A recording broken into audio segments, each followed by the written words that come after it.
Hello students, स्वागत है आप सबका आपके अपने YouTube channel Aditya math academy में। और आज हम इस वीडियो में बहुत ही शानदार और बहुत ही इम्पोर्टेंट चैप्टर स्टार्ट करने जा रहे हैं जिसका नाम है त्रिभुज। और इससे पहले हम अब तक समांतर श्रेणी तक अपना सिलेबस कंप्लीट कर चुके हैं। ठीक है, इसी के साथ साथ आज एक नए चैप्टर के साथ नई शुरुआत के साथ हम फिर से स्टार्ट करने जा रहे हैं। तो बहुत ही ध्यान से इस चैप्टर को समझना है, इसकी एक एक बात को बड़े ध्यान से समझना है, क्योंकि यहाँ पर जो ये चैप्टर है, ठीक है, काफ़ी इम्पोर्टेंट थ्योरम है इसके अंदर और उन्हें समझना बहुत ही ज़रूरी होगा। ठीक है, तो आइए वीडियो को आगे बढ़ाते हुए हम चैप्टर के कंसेप्ट पर चलते हैं। सबसे पहले कि त्रिभुज क्या होता है और त्रिभुज से रिलेटेड जो इसके टाइप होते हैं उन्हें जानेंगे।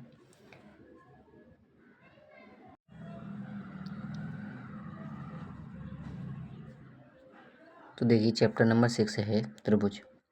अभी क्या होता है, देखिए सबसे पहले हम इसकी परिभाषा समझते हैं कि त्रिभुज क्या होता है। तो कह रहे हैं 3 असमांतर रेखाओं से घिरी बंद आकृति, ठीक है, त्रिभुज कहलाती है। जैसे यहाँ पर ये एक लाइन है, ठीक है, हमने ये लाइन खींची, इस तरीके से ये दूसरी लाइन है और ये तीसरी लाइन। इन तीनों लाइनों के बीच में घिरा हुआ जो क्षेत्र होगा, ठीक है, उसी को हम कहते हैं त्रिभुज। अब इन त्रिभुज में क्या होता है, शीर्ष जो इसके होते हैं, ठीक है, 3 शीर्ष होते हैं। जैसे ये पॉइंट नंबर ए,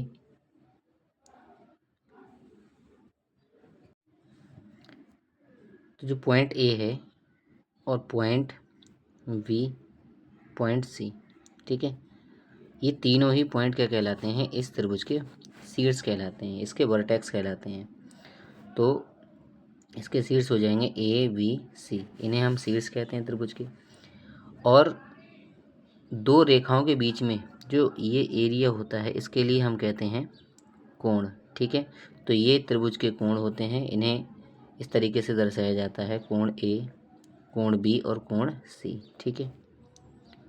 इसके बाद इसकी भुजाएं, ठीक है, तो इसकी भुजाएं क्या होती हैं, जब दो शीर्षों को मिलाते हैं हम, ठीक है, तो एक भुजा बनती है। तो इस तरीके से इस त्रिभुज की 3 भुजाएं हो जाती हैं, ए बी सी और सी, ठीक है। ये ए बी भुजा हो गई इसकी, ये बी सी भुजा है और ये इसकी सी ए भुजा हो जाएगी। तो इस तरीके से इसकी 3 भुजाएं यहाँ से निकल करके आती हैं, ठीक है। तो हम ये कह सकते हैं यहाँ पर कि किसी एक त्रिभुज में 3 शीर्ष होते हैं, 3 कोण होते हैं और 3 भुजाएं होती हैं। तो इस तरीके से जो हमारी परिभाषा है वो ये कहती है कि 3 असमांतर रेखाओं से घिरी बंद आकृति त्रिभुज कहलाती है। तो इस तरीके से हम त्रिभुज को यहाँ पर डिफाइन कर सकते हैं, ठीक। अब जानते हैं हम इसके प्रकार के बारे में। तो त्रिभुज कितने प्रकार के होते हैं इसे जानते हैं, ठीक है। तो देखिए, त्रिभुज को 2 प्रकार से बांटा गया है, 2 भागों में हम इसे डिवाइड कर सकते हैं। पहला जो भाग होता है वो होता है भुजाओं के आधार पर, ठीक है। त्रिभुज के लिए हम भुजाओं के आधार पर और कोणों के आधार पर 2 तरीके से हम यहाँ पर डिवाइड कर सकते हैं, ठीक। तो पहले जानते हैं भुजाओं के आधार पर जो त्रिभुज होते हैं वो क्या होते हैं, ठीक।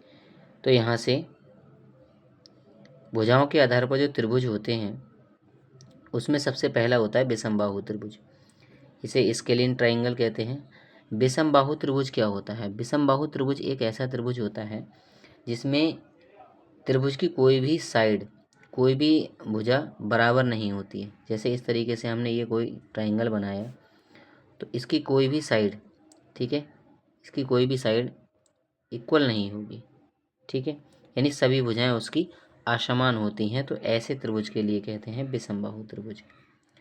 दूसरा होता है समद्विबाहु त्रिभुज।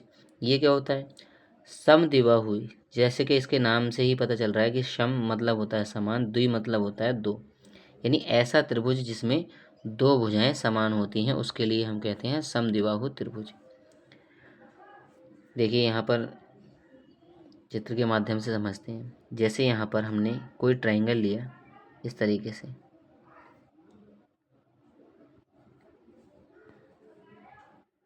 हमने ये ट्राइंगल लिया और जब इसमें एक साइड और दूसरी साइड की जब बराबर होती है, कोई दो साइड जब बराबर होती हैं, तो ऐसे ट्राइंगल के लिए हम कहते हैं समद्विबाहु त्रिभुज। ठीक है, नेक्स्ट है समबाहु त्रिभुज। ठीक है, ये क्या होता है? तो समबाहु त्रिभुज में भी जैसे कि यहाँ से नाम से ही पता चल रहा है, सम मतलब समान, बाहु मतलब भुजाएं। जब इसकी सभी भुजाएं बराबर होती हैं, एक ऐसा त्रिभुज जिसकी सभी भुजाएं बराबर होती हैं, तो उस त्रिभुज के लिए हम कहते हैं समबाहु त्रिभुज। जब इसमें तीनों भुजाएं परस्पर बराबर हो जाती हैं, तो ऐसे त्रिभुज के लिए समबाहु त्रिभुज कहा जाता है। ठीक है, तो ये तीन प्रकार के जो त्रिभुज होते हैं वो होते हैं भुजाओं के आधार पर, विषमबाहु त्रिभुज, समद्विबाहु त्रिभुज और समबाहु त्रिभुज। ठीक है, अब जानते हैं हम कोणों के आधार पर। कोणों के आधार पर त्रिभुज कितने प्रकार के होते हैं? तो कोणों के आधार पर भी त्रिभुज तीन प्रकार के होते हैं। ठीक है, जिसमें सबसे पहला होता है न्यून कोण त्रिभुज। अब ये न्यून कोण त्रिभुज क्या होता है? तो देखिए, एक ऐसा त्रिभुज होता है जिसमें सभी कोण 90 डिग्री से छोटे होते हैं। ठीक है, ये कोण, पहला कोण, दूसरा कोण और ये तीसरा कोण, जब ये तीनों कोण 90 डिग्री से छोटे होते हैं, तो ऐसे त्रिभुज के लिए कहा जाता है न्यून कोण त्रिभुज। ठीक, दूसरा होता है समकोण त्रिभुज। समकोण त्रिभुज क्या होता है? एक ऐसा त्रिभुज जिसमें एक कोण समकोण होता है। समकोण होता है 90 डिग्री का। ठीक है, इस तरीके का कोई एक त्रिभुज जिसमें एक कोण 90 डिग्री होता है, उसके लिए हम कहते हैं समकोण त्रिभुज। तीसरा होता है अधिक कोण त्रिभुज। अधिक कोण त्रिभुज क्या होता है? एक ऐसा त्रिभुज होता है ये जिसमें एक कोण 90 डिग्री से ज़्यादा होता है। ठीक है, जैसे हमने यहाँ पर इस तरीके से ले सकते हैं ये त्रिभुज। अब इसमें देखिए ये वाला जो कोण है, ठीक है, ये कोण क्या है? 90 डिग्री से ज़्यादा होगा। ठीक है, इसे हम सिंबल भी दे सकते हैं, इसे ए कह सकते हैं, इसे बी कह सकते हैं और इसे सी। ठीक है, तो जो कोण सी है, ठीक है, ये 90 डिग्री से ज़्यादा होगा। जब ये 90 डिग्री से ज़्यादा होगा तो ऐसे त्रिभुज के लिए कहते हैं अधिक कोण त्रिभुज। ठीक, तो ये त्रिभुज के प्रकार होते हैं, कुल मिलाकर 6 प्रकार होते हैं। 6 प्रकार के त्रिभुज पाए जाते हैं।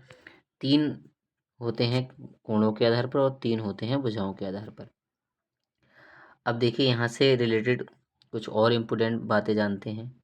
ठीक, अब देखिए हम पढ़ते हैं सर्वांगसम आकृतियाँ। ये क्या होती हैं? सर्वांगसम आकृतियाँ एक प्रकार की ऐसी आकृतियाँ होती हैं जिनकी जो बनावट होती है और जो आकार होता है, जो उनका साइज होता है और जो उनकी फॉर्म होती है, यानी जो बनावट होती है उनकी, वो सेम होती है। ऐसी आकृतियों के लिए हम कहते हैं सर्वांग सम। सर्वांग सम का मतलब यही होता है कि सब अंगों से समान होना चाहिए। ठीक है, तो ऐसी आकृतियाँ जो कि आकार में और आकृति में दोनों तरीके से समान होंगी, ऐसी आकृतियों को हम सर्वांग सम आकृतियाँ कहते हैं। परिभाषा इसकी ये है कि ऐसी आकृतियाँ जिनकी आकृति मतलब फॉर्म, और इसी को हम बनावट भी कह सकते हैं, जो देखने में हमें एक जैसी लगे। ठीक है, आकृति और आकार समान हो, तो ऐसी आकृतियों के लिए कहते हैं हम सर्वांग सम आकृति। जैसे समान त्रिज्या वाले हमने वृत्त लिए, ठीक है, समान त्रिज्या वाले हमने कोई 2 वृत्त ले लिए, तो ऐसे वृत्त जिनकी रेडियस बराबर होगी, ठीक है, उनके लिए हम सर्वांग सम वृत्त कहेंगे।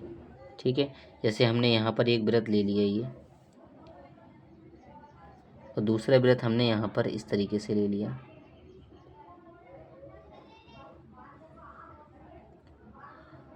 तो अगर ये वृत्त, ठीक है, वैसे तो मैंने यहाँ आपके लिए डायग्राम बना भी दिया है, तो इन वृत्तों को हम समझते हैं। जैसे यहाँ पर हमने ये रेडियस ली है इसकी, इस रेडियस को हमने 1 सेंटीमीटर लिया है। ठीक है, अब 1 सेंटीमीटर की रेडियस इस वृत्त की है और 1 सेंटीमीटर रेडियस जो है इस वृत्त की, दूसरे वाले वृत्त की। ठीक है, तो दोनों की रेडियस जो है वो 1 सेंटीमीटर है, तो ये वृत्त इक्वल दिखाई देंगे हमें, और दोनों की त्रिज्या समान है, इसलिए ये इनका साइज भी एक जैसा ही होगा, ठीक है, एक बराबर होगा। तो ऐसी आकृतियों के लिए हम कहते हैं सर्वांग आकृतियाँ। और जानते हैं तो देखिए इसी प्रकार से हम और एग्जाम्पल भी ले सकते हैं यहाँ पर, जैसे समान लंबाई की भुजा वाले वर्ग। अब हमने यहाँ 2 वर्ग ले लिए, ए बी सी डी और पी क्यू आर एस, ठीक है। तो इस तरीके के हमने 2 वर्ग ले लिए, और इन दोनों वर्गों में हमने ये देखा कि ये दोनों वर्ग, एक तो यहाँ पर आकार इनका बराबर है, ठीक है, आकार भी बराबर है। इस भुजा के लिए अगर मान लेते हैं हम, अगर ये 2 सेंटीमीटर है, ठीक है, और ये भी अगर 2 सेंटीमीटर है, तो इस तरीके से ये दोनों ही वर्ग क्या हो जाएंगे, 2-2 सेंटीमीटर वाले हो जाएंगे, ठीक है। इनकी भुजा की लंबाई 2 सेंटीमीटर हो जाएगी।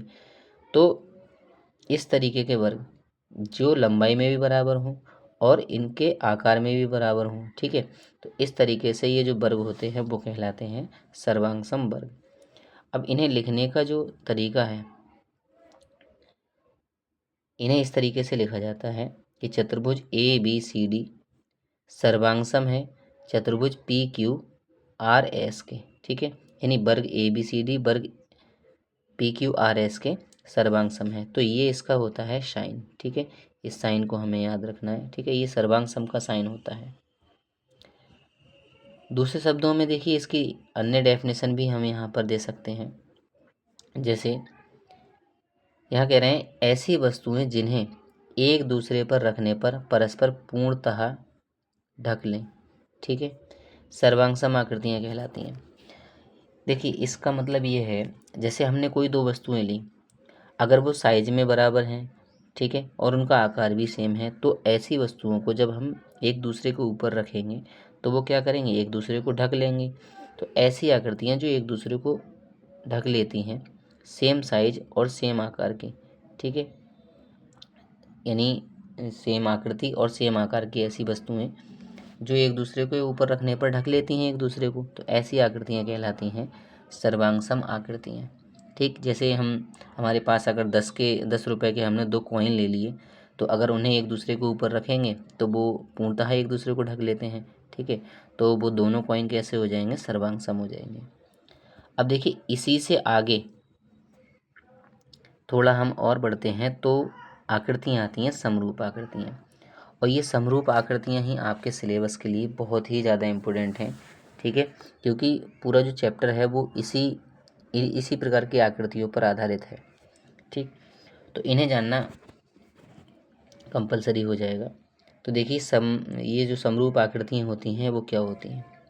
समरूप आकृतियों को कहते हैं सिमिलर फिगर्स। सिमिलर का मतलब होता है समान, ठीक है, और समान से मतलब यहाँ पर ये होता है कि आकृतियाँ देखने में तो समान लगें परंतु आकार में समान नहीं हो, ठीक है। साइज में कोई बड़ी भी हो सकती है, कोई छोटी भी हो सकती है, लेकिन उनकी जो बनावट होगी, उनका जो रूप होगा देखने का, वो एक जैसा दिखाई देगा, ठीक है। तो इसकी डेफिनेशन समझते हैं पहले। कह रहे हैं ऐसी आकृतियाँ जिनकी आकृति या बनावट, ठीक है, जिनकी आकृति या बनावट समान हो परंतु आकार भिन्न हो, यानी इसका मतलब ये है कि आकृति तो उनकी एक जैसी दिखाई दे हमें, यानी बने हुए तो अगर हम कोई 2 वस्तुएं देखते हैं वो बनी हुई तो एक जैसी हैं, लेकिन आकार में फ़र्क है उनके, कोई वस्तु छोटी है कोई बड़ी है, तो ऐसी वस्तुओं के लिए हम कहते हैं समरूप आकृतियाँ। जैसे हमने यहाँ उदाहरण के लिए 2 त्रिभुज ले लिए। पहला त्रिभुज हमने ले लिया ए बी सी, दूसरा त्रिभुज ले लिया पी क्यू आर, ठीक है। तो इस त्रिभुज के लिए ए बी सी और पी क्यू आर हमने 2 त्रिभुज ले लिए। अब हम यहाँ पर देख रहे हैं ए बी सी जो त्रिभुज है वो आकार में क्या है, वो बड़ा है, ठीक है, वो बड़ा है आकार में, और जो दूसरा त्रिभुज है पी क्यू आर वो आकार में छोटा है, यानी इनका आकार तो बराबर नहीं है लेकिन इनकी आकृति एक जैसी है, ठीक है, यानी आकृति दोनों की कैसी है, त्रिभुज की शेप की है, और दोनों ही त्रिभुज हैं। इसका सी सिरा अगर ऊपर की ओर है तो इसका आर सिरा ऊपर की ओर है, ठीक है, इसका जो आधार है वो ए बी है तो इसका आधार पी क्यू है। तो इस तरीके की आकृतियाँ जो देखने में तो हमें एक जैसी लगें परंतु आकार में भिन्न होनी चाहिए, तो ऐसी आकृतियों को ले कहते हैं समरूप आकृतियाँ।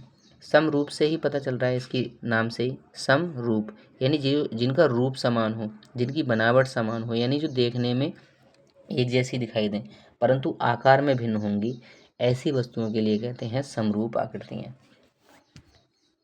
नेक्स्ट जानते हैं क्या है। अब देखिए यहाँ पर हमने दो आयत ले लिए, ठीक है। एक आयत है ABCD और दूसरा आयत है PQRS, ठीक है। अब दोनों आयत में देखिए दोनों की बनावट तो सेम है, ठीक है, बनावट तो दोनों की सेम है, लेकिन इसके भुजाओं में फ़र्क है, ठीक है। ये त्रिभुज, ये आयत जो है पहला वाला, ठीक है, वो क्या है, वो बड़ा है, ये छोटा है। तो दोनों का आकार तो भिन्न है लेकिन इनकी जो फॉर्म है, इनका जो रूप है वो एक जैसा है। तो इस तरीके से दो आयत ये जो कहलाएंगे वो समरूप कहलाएंगे, ठीक है, समरूप आयत कहलाएंगे। इसी प्रकार से हमने यहाँ नीचे वर्ग लिए दोनों वर्ग में देखते हैं हम आकार में तो दोनों डिफरेंट है, ठीक है, लेकिन इनका जो रूप है, इनकी जो आकृति है वो एक जैसी है। तो ऐसे वर्गों को भी हम क्या कहते हैं, समरूप वर्ग कहते हैं। अब देखिए कुछ इम्पोर्टेंट चीज़ें यहाँ से हम जानते हैं। समरूप बहुभुज क्या होता है, ठीक है। यहाँ से ये जो लाइन है काफ़ी इम्पोर्टेंट है, ठीक है। यहीं से रिलेटेड हमें आगे त्रिभुज से रिलेटेड प्रॉपर्टी भी पढ़नी है और कुछ नियम भी इसी कंसेप्ट को समझकर ही हमारे आगे बनने वाले हैं। तो देखिए समरूप बहुभुज क्या होता है, ये कह रहे हैं भुजाओं की समान संख्या वाले।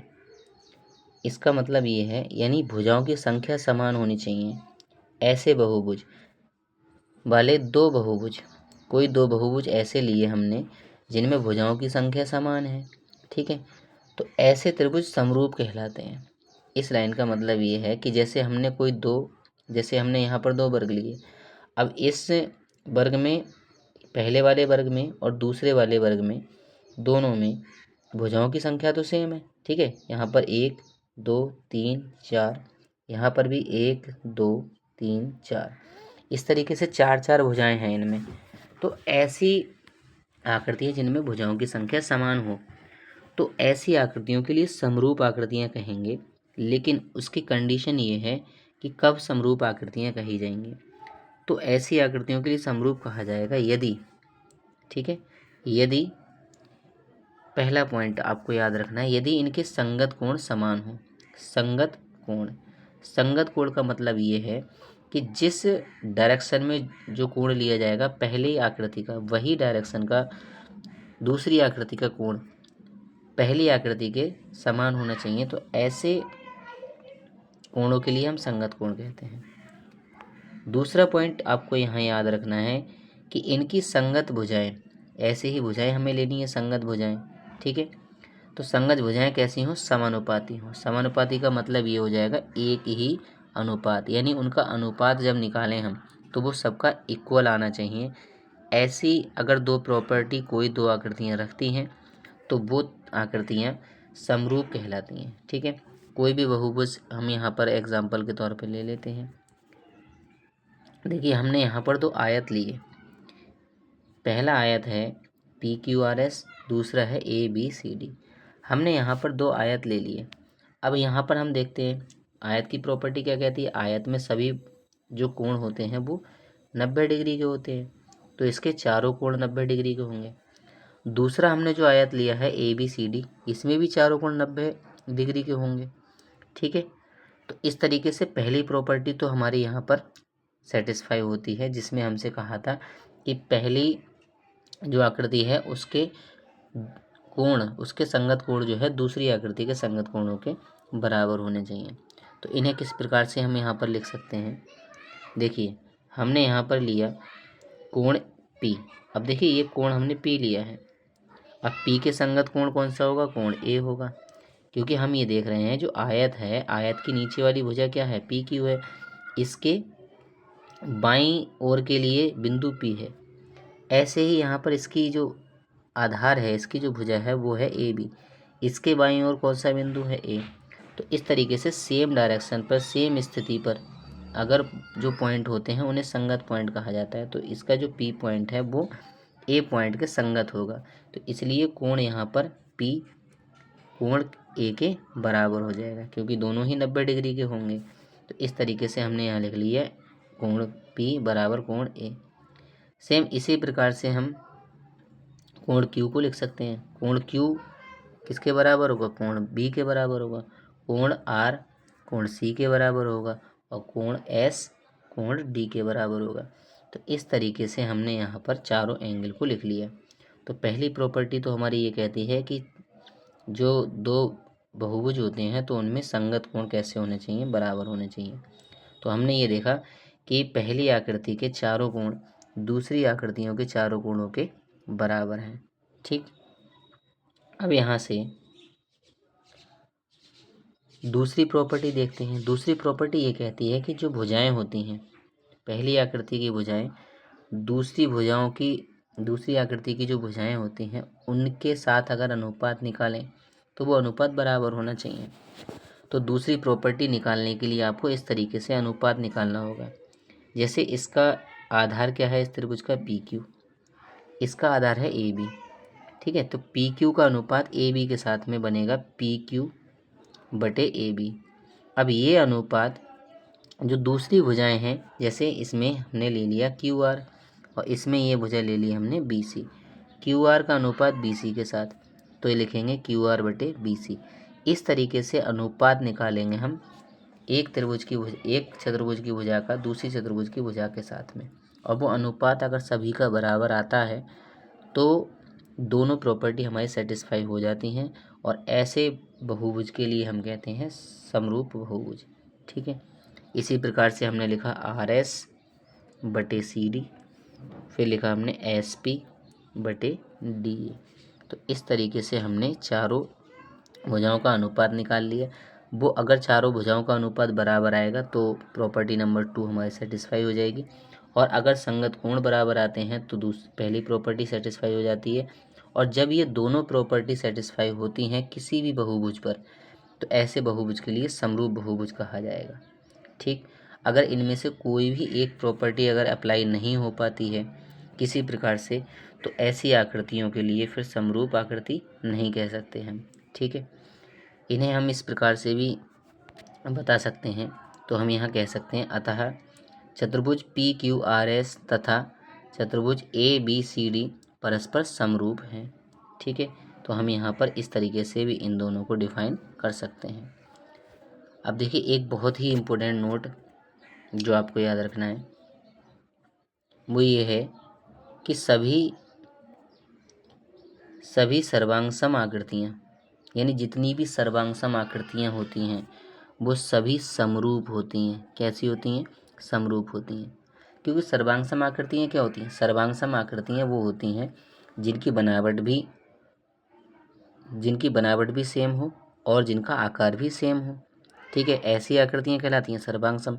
लेकिन समरूप आकृतियाँ क्या होती हैं? समरूप आकृतियाँ वो होती हैं जिनकी बनावट तो एक जैसी होती है परंतु साइज, जिनका आकार जो होता है वो अलग होता है। तो आकार अलग होने से वो समरूप होती हैं, लेकिन इसमें आकार सेम होता है। अब जो देखने में एक जैसी होंगी, ठीक है, तो वो समरूप तो होंगी ही, आकार भले ही उनका सेम हो तो वो समरूप भी होंगी। तो इसलिए यहाँ पर ये नोट हमें याद रखना है कि सभी सर्वांगसम आकृतियाँ समरूप होती हैं, परंतु सभी समरूप आकृतियाँ सर्वांगसम नहीं होती हैं। ठीक, यानी हम ये कह सकते हैं, देखिए अभी हमने यहाँ पर दो चतुर्भुज लिए, अब दोनों कैसे हैं? ये समरूप तो हैं, यानी देखने में तो हमें एक जैसे लग रहे हैं, बनावट तो इनकी एक जैसी है, लेकिन ये सर्वांगसम नहीं है। एक छोटा है तो दूसरा बड़ा है, तो इसके लिए हम समरूप तो कह सकते हैं लेकिन सर्वांगसम नहीं कह सकते। लेकिन जो आकृतियाँ सर्वांगसम होती हैं उनके लिए हम समरूप भी कह सकते हैं। तो ये है यहाँ पर कंसेप्ट, इस तरीके से आपको यहाँ पर याद रखना है। तो आइए अब हम इस चैप्टर की एक्सरसाइज नंबर 1 स्टार्ट करते हैं, और इसमें हम जो अभी तक हमने प्रॉपर्टी पढ़ी हैं उन्हीं के आधार पर हमें क्वेश्चंस के आंसर देने हैं। ठीक है, आसान है, जिसे आप आसानी से कर भी सकते हैं। तो देखिए इस चैप्टर की पहली एक्सरसाइज है और इस एक्सरसाइज के हमें कुछ क्वेश्चन जो दिए गए हैं उसमें फिल इन द ब्लैंक्स दिए गए हैं, ठीक है, रिक्त स्थान दिए गए हैं और कुछ हमें प्रॉपर्टी के आधार पर इनके आंसर देने हैं, ठीक है। तो देखिए एक्सरसाइज का जो पहला क्वेश्चन है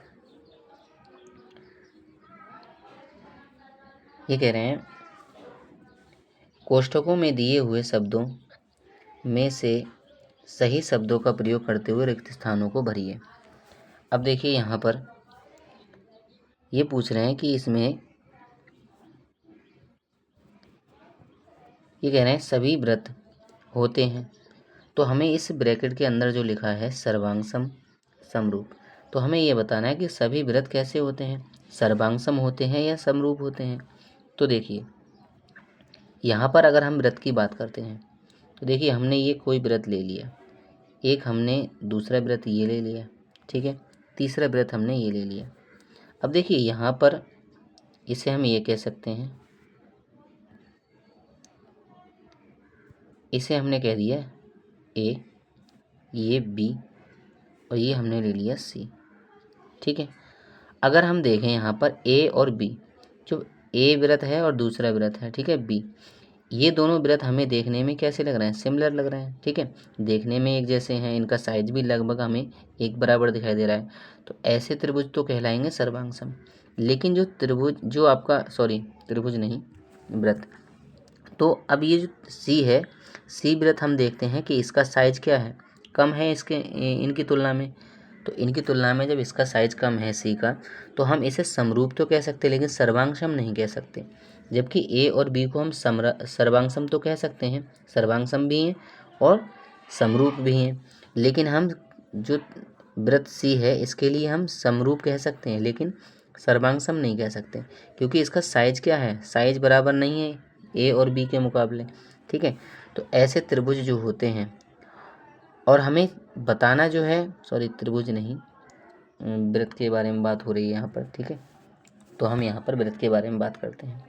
तो ऐसे व्रत जो होते हैं वो सर्वांगसम नहीं हो सकते, ठीक है, सभी व्रत जो होते हैं सभी, अब यहाँ पर हमने 3 व्रत लिए, तीनों व्रतों में हमने ये तो देखा कि समरूप तो हैं ही लेकिन सर्वांगसम नहीं है, तो ऐसे व्रत को हम समरूप काउंट कर सकते हैं लेकिन सर्वांगसम नहीं कहेंगे। तो हम इसमें कह सकते हैं कि ये व्रत, सभी जो व्रत होते हैं वो समरूप होते हैं परंतु सर्वांगसम नहीं, ठीक है।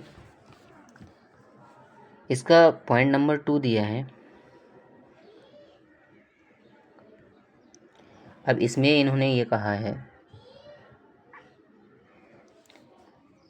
कह रहे हैं सभी वर्ग होते हैं। अब इस सभी वर्ग कैसे होते हैं, देखिए वर्गों के बारे में, हमने यहाँ पर कोई वर्ग लिया, दूसरा हमने एक और वर्ग ले लिया यहाँ पर,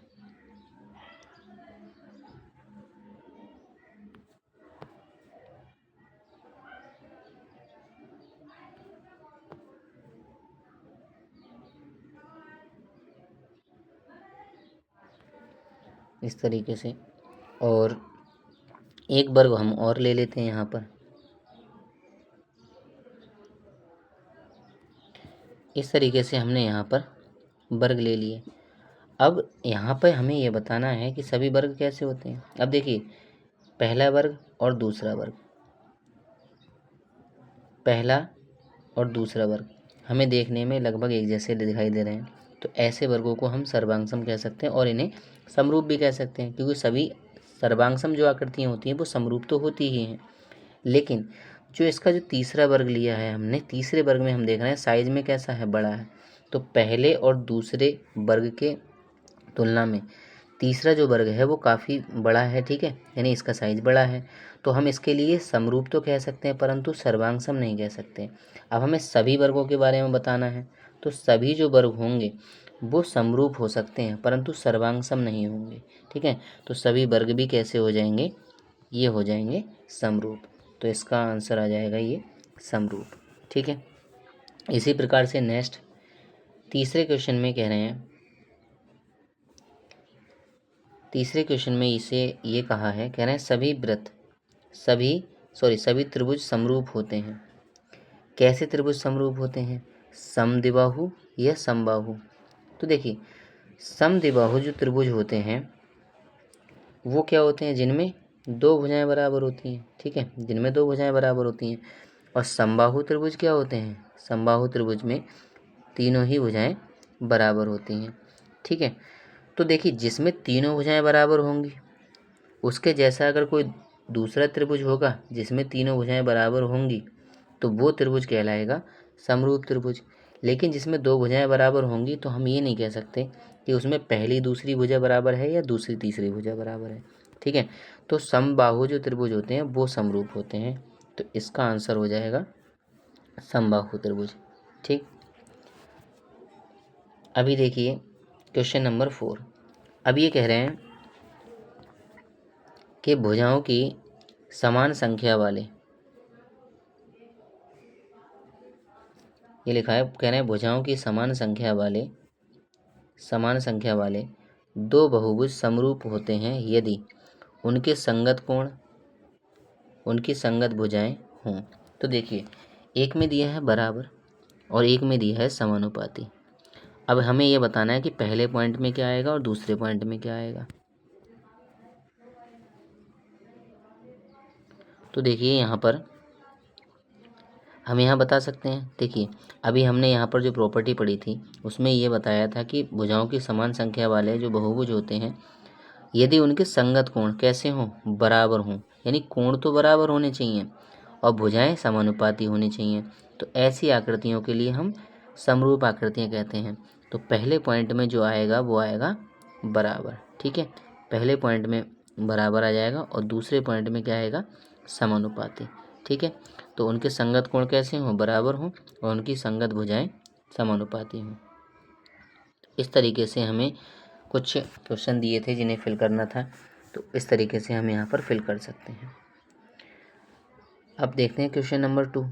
देखिए क्वेश्चन नंबर 2 में उसने ये कहा है, कह रहे हैं निम्नलिखित युग्मों के दो भिन्न भिन्न उदाहरण दीजिए। तो हमें दो एग्जाम्पल यहाँ पर देने हैं। एक तो समरूप आकृतियाँ कौन सी होती हैं हमें वो बताना है, ठीक है। तो देखिए पहला एग्जाम्पल तो यहाँ पर हो जाएगा कि सभी वृत्त जो होते हैं वो समरूप होते हैं, ठीक है। और हम दूसरा ये भी कह सकते हैं कि सभी चतुर्भुज जो होते हैं या सभी बहुभुज जो होते हैं वो समरूप होते हैं, सभी वृत्त भी हम कह सकते हैं, ठीक है। सभी वृत्त समरूप होते हैं और समान लंबाई की अगर भुजा है तो इस तरीके के अगर वृत्त बनाते हैं तो वो भी समरूप होंगे। तो यहाँ पर दो एग्जाम्पल इस तरीके से दे सकते हैं। दूसरे पॉइंट में ये कहा है, कह रहे हैं ऐसी आकृतियाँ जो समरूप नहीं है, हमें ऐसी आकृतियाँ बतानी हैं। तो देखिए एक त्रिभुज और एक वर्ग कभी भी समरूप नहीं होंगे, ठीक है। तो एक एग्जाम्पल ये हो जाएगा। दूसरा हम ये कह सकते हैं कि एक वृत्त कभी भी एक आयत के समरूप नहीं हो सकता। तो दोनों एग्जाम्पल हम इस तरीके से यहाँ पर दे सकते हैं। तीसरा पॉइंट कह रहे हैं, तीसरा क्वेश्चन है, कह रहे हैं बताइए कि निम्नलिखित चतुर्भुज समरूप है या नहीं है। तो देखिए समरूप होने के लिए अभी हमने कंडीशन क्या पढ़ी थी, समरूप होने के लिए अगर दो बहुभुज समरूप होते हैं तो उनके संगत कोण बराबर होने चाहिए और उनकी संगत भुजाएं समानुपाती होनी चाहिए। तो इस तरीके से हम यहाँ पर इन आकृतियों में देख सकते हैं। तो देखिए यहाँ पर सबसे पहले बात करते हैं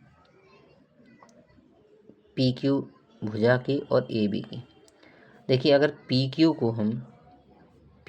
भुजा को अगर हम ए बी से भाग करें तो कितना आ जाएगा, पी क्यू का मान दिया है 1.5, इसका मान दिया है 3 सेंटीमीटर, ठीक है।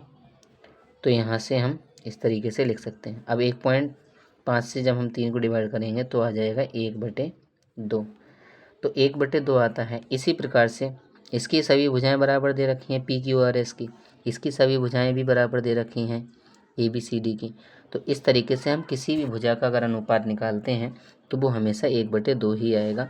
तो भुजाएं तो इसकी समानुपाती हैं, ठीक है, भुजाएं तो इसकी समानुपाती, हम कह सकते हैं कि भुजाएं कैसी हैं, समानुपाती हैं। लेकिन यहाँ बात करते हैं कोणों की। अब देखिए यहाँ पर जो आपका ए बी सी डी चतुर्भुज है, इस चतुर्भुज के अंदर चारों कोण 90 डिग्री के दे रखे हैं, ठीक है, चारों ही कोण कैसे हैं, 90 डिग्री के दे रखे हैं। लेकिन चतुर्भुज जो PQRS है इसमें सभी कोण 90 डिग्री के नहीं हैं। ठीक है, क्योंकि यहाँ पर हम ये देख सकते हैं अगर 90 डिग्री का कोई होता है, ठीक है, तो वो परपेंडिकुलर होती हैं उनकी भुजाएं जो एक दूसरे पर लंबवत होती हैं। लेकिन यहाँ पर हम देख रहे हैं कि PQRS चतुर्भुज में कोण बराबर नहीं है। ठीक है, आमने सामने के कोण तो बराबर हैं, ठीक है, लेकिन यहाँ पर कोई जो चारों कोण है वो इक्वल नहीं है। और दूसरी चीज़ ये है कि यहाँ पर कोई भी एंगल 90 डिग्री का नहीं है। ठीक है, क्योंकि एंगल P क्या है, 90 से छोटा है, न्यून कोण है, Q 90 से बड़ा है, R 90 से छोटा कोण है और S 90 से बड़ा कोण है। तो इस प्रकार के जो चतुर्भुज कहलाएगा वो कहलाएंगे समरूप। समरूप तो नहीं कह सकते इनके लिए, क्योंकि हमसे यही पूछा कि समरूप है या नहीं।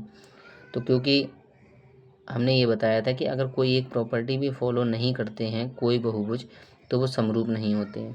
तो यहाँ भुजाएं तो समानुपाती हैं परंतु कोण बराबर नहीं है, इस वजह से ये दोनों आकृतियाँ कैसी हैं, समरूप नहीं हैं। ठीक है, तो यहाँ पर समरूप है नहीं बल्कि क्या आएगा, समरूप नहीं है। ठीक है, तो हमें यहाँ पर यही बताना है। तो इसकी जो पहली एक्सरसाइज है वो इस तरीके से यहाँ पर ये आपकी कंप्लीट होती है। और पहली एक्सरसाइज में बस यही क्वेश्चन थे जिन्हें हमें दिया गया था। ठीक है, पहली एक्सरसाइज कंप्लीट होती है। इसी के साथ हम मिलेंगे नेक्स्ट वीडियो में अपने नेक्स्ट कंसेप्ट के साथ और नेक्स्ट प्रमेय के साथ, और एक्सरसाइज 2 कंप्लीट करेंगे। ठीक है, उसमें काफ़ी इम्पोर्टेंट चैप्टर हैं, सॉरी उसमें काफ़ी इम्पोर्टेंट टॉपिक हैं जिनके लिए हमें पढ़ना है, कुछ प्रमेय भी हमें पढ़नी है। तो तब तक के लिए आप इन क्वेश्चंस को, इन कंसेप्ट को याद रखिएगा और मिलते हैं नेक्स्ट वीडियो में। Thank you.